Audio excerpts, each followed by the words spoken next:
ప్రారంభించి నెక్స్ట్ ఇయర్కి కొంతమేరైనా నీరు ఇచ్చి ఒక 2 yearsలో ఈ చింతలపూడి ఎత్తిపోతల పథకాన్ని పూర్తి చేయాలనేటువంటి కృతనిశ్చయంతో ఈ ప్రభుత్వం గత 5 నెలల నుంచి కూడా పనిచేస్తూ ఉన్నటువంటి పరిస్థితిని కూడా మీ దృష్టికి తీసుకొస్తూ ఉన్నాను అధ్యక్ష. మరి ఈ సందర్భంగా ఒక చిన్న విషయాన్ని కూడా అంటే ఈ 5 నెలల్లోనే ఇంత కష్టపడి ఇన్ని నిధులు కేటాయించి ఈ ప్రాజెక్టుని ముందుకు తీసుకెళ్ళడానికి అటు ముఖ్యమంత్రి గారి దగ్గర నుంచి ఎన్డీఏ ప్రభుత్వం పనిచేస్తూ ఉంటే ఈ వైఎస్ఆర్సీపీ తనకి ఒక కరపత్రిక ఉంది అధ్యక్ష, ఏదైతే వాళ్ళ అవినీతి పత్రిక, ఏదో నిన్ననే వాళ్ళ పత్రికలో కూడా ఇప్పట్లో జల్లేరు రిజర్వాయర్ లేనిట్లే అని చింతలపూడి పథకం మీద వాళ్ళ కరపత్రిక సాక్షి అవినీతి పత్రికలో ఒక ఆర్టికల్ ఇవ్వడం జరిగింది. నేను కూడా చెప్తూ ఉంటా, ఏదైతే మనం కూడా సిగరెట్ ప్యాకెట్ మీద చూస్తూ ఉంటాం పొగ తాగుట ఆరోగ్యానికి హానికరం అని, అదేవిధంగా సాక్షి పత్రిక చదవడం కూడా ఆరోగ్యానికి హానికరమే అధ్యక్ష. ఎందుకు నేను ఈ మాట చెప్తున్నానంటే ఏదైతే జల్లేరు రిజర్వాయర్ లేనట్టే అని చెప్పేసి వీళ్ళు ఈరోజు వాళ్ళ పత్రికలో మ్యాటర్ వేసుకున్నారు. కానీ గతం నేను చూస్తే ఏదైతే వాళ్ళ ప్రభుత్వంలోనే అంటే 2023లో వాళ్ళ ప్రభుత్వం అధికారంలో ఉండగానే మరి ఏదైతే ఆ రోజు మరి పర్టికులర్గా ఏదైతే మన విజయవాడలో జరిగినటువంటి మీటింగ్స్లో కూడా వాళ్ళే ఒక ఎక్స్పర్ట్ కమిటీ అంటే స్టేట్ ఎక్స్పర్ట్ అప్రైజల్ కమిటీ అని 2023 డిసెంబర్ 4-5 తారీఖుల్లో జరిగితే ఆ అప్రైజల్ కమిటీకి ఒక నివేదిక ఇచ్చారు అధ్యక్ష.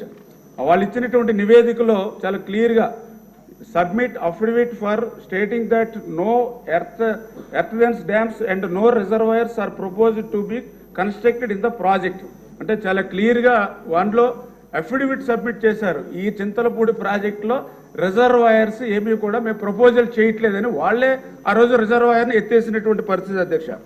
దాని తర్వాత మళ్ళీ వాళ్ళు గవర్నమెంట్కి కూడా ఒక లెటర్ కూడా రాశారు అధ్యక్ష. మళ్ళీ డిసెంబర్ 2023లో చాలా క్లియర్గా అందులో కూడా మెన్షన్ చేశారు అధ్యక్ష, Jalleru reservoir component is deferred oblique kept aside as Jalleru reservoir component exit in the original as well as revised administration approval given by the government అంటే మేము ఏదైతే జల్లేరు రిజర్వాయర్ని వదులుకున్నామో దీన్ని పక్కన పెట్టామని చాలా క్లియర్గా వాళ్ళ ప్రభుత్వంలోనే అఫిడవిట్ ఇచ్చి వాళ్ళే గవర్నమెంట్కి లెటర్ రాసి ఈరోజు ప్రభుత్వం మారిన తర్వాత ప్రతిపక్షంలోకి వచ్చిన తర్వాత ఇటువంటి బురద జల్లేటువంటి కార్యక్రమం వాళ్ళు చేస్తున్నారు అధ్యక్ష. ఏది ఏమైనా ఈరోజు ఎన్డీఏ ప్రభుత్వం కృతనిశ్చయంతో ఎందుకంటే ఈరోజు ఏదైతే ఈ యొక్క 10-12 నియోజకవర్గాలకి నీరు అందించడమే కాదు అధ్యక్ష, దీని ద్వారా చింతలపూడి ఎత్తిపోతల ద్వారా పర్టికులర్గా నాగార్జున సాగర్కి సంబంధించి 2,10,000 ఎకరాలకు సాగునీరు అందించడం ద్వారా ఏదైతే నాగార్జున సాగర్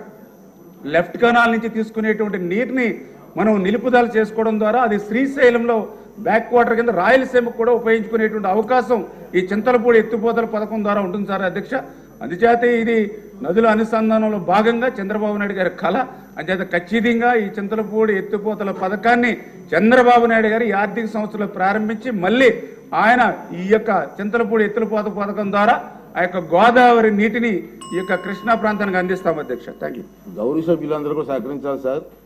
మనకి క్వశ్చన్ అవర్ 1 hour, ఇప్పుడు ఈ ఫస్ట్ క్వశ్చన్కి 20 minutes అయింది. 10 questions